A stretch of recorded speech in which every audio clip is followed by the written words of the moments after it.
भोपाल में शिवराज कैबिनेट की बैठक खत्म हो गई है। कई अहम प्रस्तावों पर इसमें मुहर भी लगी है। जिले के अंदर के स्थानांतरण 15 से 30 जून तक के लिए खोल दिए गए हैं। सहकारिता नीति को मिली कैबिनेट की मंजूरी भी मिली है। ऐसा करने वाला देश में पहला राज्य मध्य प्रदेश बन गया है। 29 नई समूह नल जल योजनाओं को भी मंजूरी मिली है। ओंकारेश्वर फ्लोटिंग सोलर परियोजना के लिए भी भुगतान सुरक्षा की गारंटी दी गई है। आपको बता दें, भोपाल में शिवराज कैबिनेट की बैठक खत्म हुई है। 29 शिवराज कैबिनेट की बैठक खत्म हुई है भोपाल में, एक बार फिर आपको बता दें, जिसमें कई अहम प्रस्तावों पर मुहर भी लगी है। और साथ ही में जिले के अंदर के स्थानांतरण को 15 जून से 30 जून तक के लिए बढ़ा दिया गया है। सहकारिता नीति को भी मंजूरी मिल गई है इस कैबिनेट में। साथ ही ऐसा करने वाला यह देश का पहला राज्य बन गया है मध्य प्रदेश। 29 नई समूह नल जल योजनाओं को भी मंजूरी दी गई है, जिसमें शिवराज कैबिनेट की बैठक खत्म हुई है मध्य प्रदेश में। इसमें कई अहम प्रस्तावों पर मुहर लगाई गई है। भोपाल से ये खबर हम आपको बता रहे हैं।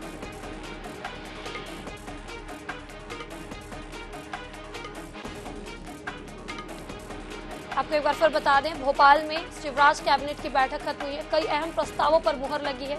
29 नई समूह नल जल योजनाओं को भी मंजूरी मिली है। शिवराज कैबिनेट की बैठक खत्म हुई है। एक बार फिर से आपको भोपाल से ये खबर बता रहे हैं, जहां कई अहम प्रस्तावों पर मुहर लगी है, जिसमें जिले के अंदर के स्थानांतरण 15 से 30 जून तक के लिए खोल दिए गए हैं। साथ ही सहकारिता नीति को भी मंजूरी मिली है कैबिनेट में।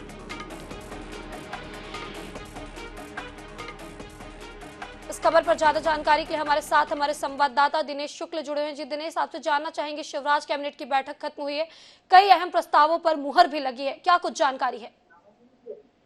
देखिए, मुख्य रूप से जो बड़े प्रस्ताव सामने आए हैं कैबिनेट बैठक में, हाई सेकेंडरी स्कूल के जो प्रथम स्थान प्राप्त करने वाले विद्यार्थी हैं, उनको स्कूटी प्रदान की जाएगी। करीब 9,000 विद्यार्थियों को ये स्कूटी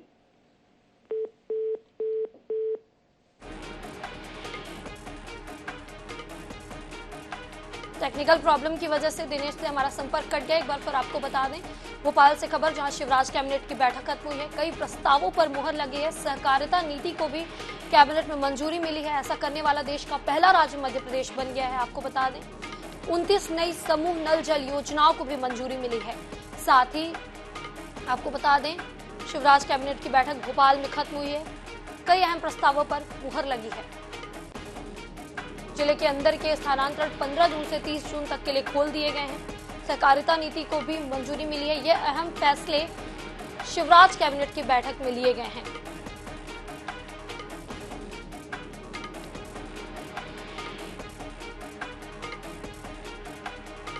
एक बार फिर आपको बता दें, शिवराज कैबिनेट की बैठक खत्म हुई है। कई अहम प्रस्तावों पर इसमें मुहर लगी है। जिले के अंदर के स्थानांतरण 15 से 30 जून तक के लिए खोल दिए गए हैं। सहकारिता नीति को भी इस कैबिनेट में मंजूरी मिली है। ऐसा करने वाला देश का पहला राज्य मध्य प्रदेश बन गया है। आपको बता दें, 29 नई समूह नल जल योजनाओं को भी मंजूरी मिली है। कई अहम फैसले लिए गए हैं शिवराज कैबिनेट की बैठक में। आपको बता दें, शिवराज कैबिनेट की बैठक मध्य प्रदेश के भोपाल में चल रही थी, वो अब खत्म हो गई है। कई अहम फैसले इसमें लिए गए हैं। कई अहम प्रस्तावों पर मुहर भी लगी है। जिले के अंदर के स्थानांतरण 15 जून से 30 जून तक बढ़ा दिए गए हैं। इस खबर पर ज्यादा जानकारी के लिए हमारे साथ दिनेश शुक्ल जुड़े हुए हैं। जी दिनेश, आपसे जानना चाहेंगे, शिवराज कैबिनेट की बैठक खत्म हुई है, कई अहम प्रस्तावों पर मुहर भी लगी है, क्या कुछ जानकारी है? ये मुख्य रूप से बात करें तो हाई सेकेंडरी यानी 12वीं के जो 9,000 विद्यार्थी हैं, उनको स्कूटी देने का फैसला शिवराज कैबिनेट ने लिया है। वहीं जिलों के अंदर 15 से 30 जून तक जो है वो तबादले हो सकेंगे, ये भी एक बड़ा निर्णय लिया गया। साथ ही सहकारिता नीति को कैबिनेट में अप्रूवल मिला है और ये देश का पहला ऐसा राज्य होगा जहां ये अप्रूवल मिला है। अनुसूचित जाति जनजाति के लिए छात्रवृत्ति के लिए आय सीमा को 6 लाख से बढ़ाकर 8 लाख रुपए करने का प्रस्ताव भी कैबिनेट में रखा गया था, वो भी पास किया गया है। वहीं 29 नए समूह नल जल योजनाओं को मंजूरी दी गई है। और सबसे बड़ी बात करें तो ओंकारेश्वर फ्लोटिंग सोलर परियोजना के लिए भुगतान सुरक्षा की गारंटी भी कैबिनेट में पास की गई है। ओंकारेश्वर में जो सौर ऊर्जा लगाई जानी है, उसका ये प्रस्ताव है। वहीं मुख्यमंत्री youth internship for professional development program में संशोधन को स्वीकृति मिली है। सबसे बड़ी बात बात करें हम कैबिनेट में, वह मध्य प्रदेश में स्थायी निवासी सौर अलंकार श्रृंखला के मेडल प्राप्त कर्ताओं को राज्य शासन की ओर से दी जाने वाली पुरस्कार राशि में वृद्धि की गई है। तो कुल मिलाकर बात की जाए तो इस कैबिनेट में जो शिवराज कैबिनेट की आज बैठक हुई उसमें कई बड़े निर्णय लिए गए हैं। सिंगरौली में पीपीपी मोड पर नवीन हवाई पट्टी निर्माण की जो है अनुसमर्थन किया गया है और इसको लेकर जो प्रदेश के गृह मंत्री और सरकार के प्रवक्ता हैं उन्होंने जानकारी दी है। जी, जिस तमाम जानकारी के लिए आपका बहुत बहुत शुक्रिया दिनेश। एक बार फिर आपको बता दें, भोपाल में शिवराज कैबिनेट की बैठक खत्म हुई है। साल मध्य प्रदेश में विधानसभा चुनाव होने वाले हैं। कई अहम प्रस्तावों पर मुहर भी लगी है।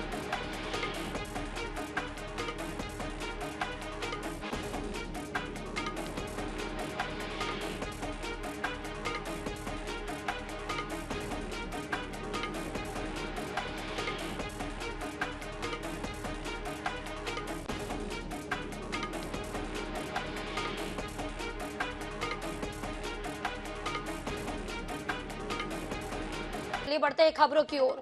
मुरैना से बड़ी खबर, जिले में शराब कारोबारियों की मनमानी। सुबह 6 बजे ठेके से बिक रही शराब की दुकानें खोलने का समय सुबह 8:30 से रात 11:30 बजे तक। आबकारी विभाग की मिलीभगत से शराब माफिया बेखौफ। आपको बड़ी खबर बता रहे हैं, जहां शराब की दुकानें खोलने का समय सुबह 8:30 से 11:30 बजे तक है। आबकारी विभाग की मिलीभगत से शराब माफिया बेखौफ हो गए हैं। जिले में शराब कारोबारियों की मनमानी जारी है। सुबह 6 बजे ठेके से शराब बिकना शुरू हो जाते हैं। जहां शराब की दुकानें 8:30 बजे से 11:30 बजे तक खोलने का समय है, लेकिन फिर भी आबकारी विभाग की मिलीभगत से शराब माफिया यहां पर बेखौफ नजर आ रहे हैं।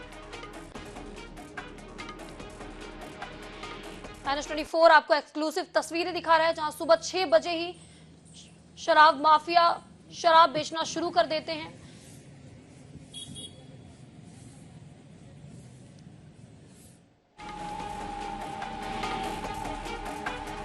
मुरैना से ये खबर बता रहे हैं, जहां जिले में शराब कारोबारियों की मनमानी जारी है। सुबह 6 बजे ठेके से शराब बिक रही है। शराब की दुकानें खोलने का समय सुबह 8:30 से रात 11:30 बजे तक है। आबकारी विभाग की मिलीभगत से शराब माफिया यहां बेखौफ नजर आ रहे हैं।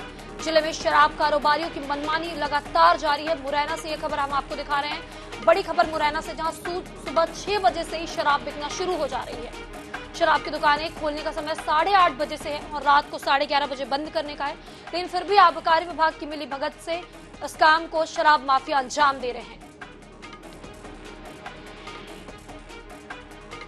इस खबर पर ज्यादा जानकारी के लिए हमारे साथ हमारे संवाददाता प्रशांत शर्मा जुड़े हैं। जी प्रशांत, आपसे जानना चाहेंगे, जिले में सुबह 6 बजे से ही शराब दुकानें खुल जा रही हैं और शराब की बिक्री की जा रही है। वैसे समय 8:30 से रात 11:30 बजे तक है, लेकिन ऐसा क्यों हो रहा है यहाँ पर?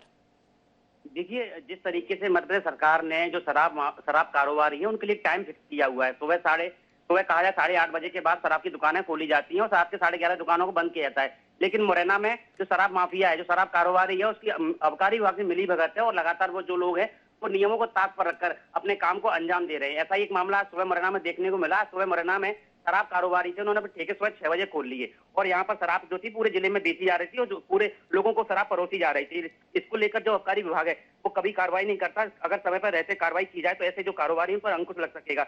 लेकिन देखने में आए दिन यही आता है कि रात के 12 बजे तक 1 बजे तक शराब की जो दुकान है वो खोली जाती है।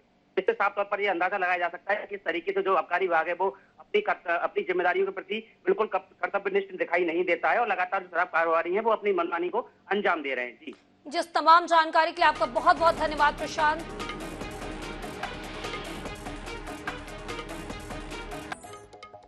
अब बात करेंगे विकास के गढ़ छत्तीसगढ़ की, जहां छत्तीसगढ़ के मुख्यमंत्री भूपेश बघेल ने प्रदेश को हरा भरा बनाने के लिए उद्देश्य से 21 मार्च 2023 को विश्व वानिकी दिवस के मौके पर मुख्यमंत्री वृक्ष संपदा योजना की शुरुआत की। योजना का उद्देश्य किसानों और भूस्वामियों को उनकी जमीन पर वृक्षारोपण करने के लिए बदले वित्तीय सहायता प्रदान करने का है। देखिए इस रिपोर्ट में।